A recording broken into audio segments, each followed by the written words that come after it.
ستم کا آشنا تھا وہ، سبھی کے دل دکھا گیا کہ شام غم تو کاٹ لی، سحر ہوئی چلا گیا۔ اعوذ باللہ من الشیطان الرجیم، بسم اللہ الرحمن الرحیم۔ السلام علیکم، میں سیدہ مریم فاطمہ، طالبہ ہمدرد پبلک اسکول، آج کے اس ایوان میں بحیثیت اسپیکر آپ کی خدمت میں حاضر ہوں۔ سامعین کرام، ہم سب جانتے ہیں یہ نومبر کا مہینہ ہے اور 9 نومبر 1877 ایک مفکر، شاعر، فلسفی، دانائے راز، خود بین و خود آگاہ علامہ ڈاکٹر محمد اقبال کا یوم پیدائش ہے۔ حکیم الامت شاعر مشرق نے ملت اسلامیہ کی فلاح و بقا کے لیے ایسے افکار عالیہ پیش کیے جن کی روشنی میں افراد ملت اپنی اصلاح مؤثر طور پر کر سکتے ہیں۔ ان کی فکر میں خودی اور خودداری کو نمایاں مقام حاصل ہے۔ انہوں نے اپنی شاعری اور ایمان افروز پیغامات سے مسلمانان عالم کو بالعموم اور مسلمانان ہند کو بالخصوص خواب غفلت سے جگایا اور تصور پاکستان پیش کیا۔ تخلیق ارض پاکستان انہی کی فکری کاوشوں کا نتیجہ ہے، جس کی بنا پر انہیں مصور پاکستان بھی کہا گیا ہے۔ معزز سامعین، علامہ اقبال نے نہ صرف اپنے کلام بلکہ اپنی نثری تحریروں کے ذریعے عظیم مستقبل کی تعمیر کے لیے اتحاد ملت اور امت مسلمہ کی نشأت ثانیہ پر زور دیا۔ ایک ہو مسلم حرم کی پاسبانی کے لیے، ایک ہو مسلم حرم کی پاسبانی کے لیے، نیل کے ساحل سے لے کر تا بقا کے کاشغر۔ علامہ اقبال کی تمام شاعری امت مسلمہ کے لیے سوز و گداز سے بھرپور ہے۔ کبھی وہ اسلاف کے کارنامے یاد دلا کر امت کو خواب غفلت سے جگاتے ہیں، تو کبھی نوجوانوں کو شاہین کے مماثل قرار دیتے ہوئے بلند خیالی و حوصلہ مندی کا درس دیتے ہیں، اور کبھی اپنی نظموں میں بچوں کو صحیح اور غلط کا ادراک کراتے نظر آتے ہیں۔ غرض ان کے افکار کا دائرہ اتنا وسیع اور ہمہ جہت ہے کہ مختصر وقت میں اس کا احاطہ کرنا ناممکن ہے۔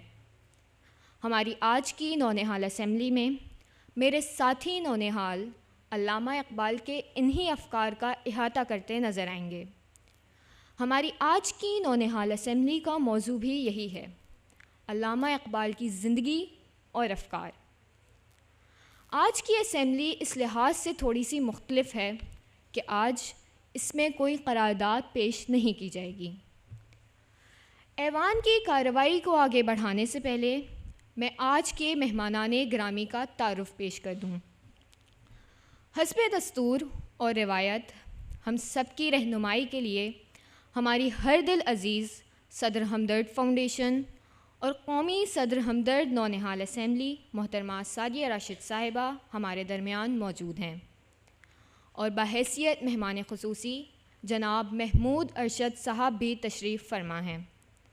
میں بطور اسپیکر آپ کو خلوص دل سے خوش آمدید کہتی ہوں، اور اب میں صدر ہمدرد فاؤنڈیشن محترمہ سعدیہ راشد صاحبہ سے ایوان کی کارروائی شروع کرنے کی اجازت چاہوں گی۔ اس ایوان کی کارروائی کا باقاعدہ آغاز اللہ تعالیٰ کے بابرکت نام سے تلاوت قرآن مجید فرقان حمید کے لیے تشریف لا رہے ہیں سید حذیفہ، جن کا تعلق اوسس گرامر اسکول سے ہے۔ اعوذ باللہ من الشیطان الرجیم،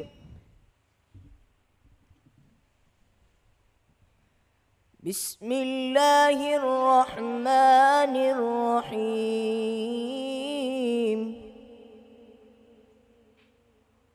الرحمن علم القرآن خلق الإنسان علمه البيان الشمس والقمر بحسبان والنجم والشجر يسجدان والسماء رفعها ووضع الميزان ألا تطغوا في الميزان وأقيموا الوزن بالقسط ولا تخسروا الميزان والأرض وضعها للأنام فيها فاكهة والنخل ذات الأكمام والحب ذو العصف والريحان فبأي آلاء ربكما تكذبان خلق الإنسان من صلصال كالفخار وخلق الجان من مارج من نار فبأي آلاء ربكما تكذبان رب المشرقين ورب المغربين فبأي آلاء ربكما تكذبان صدق الله العظيم.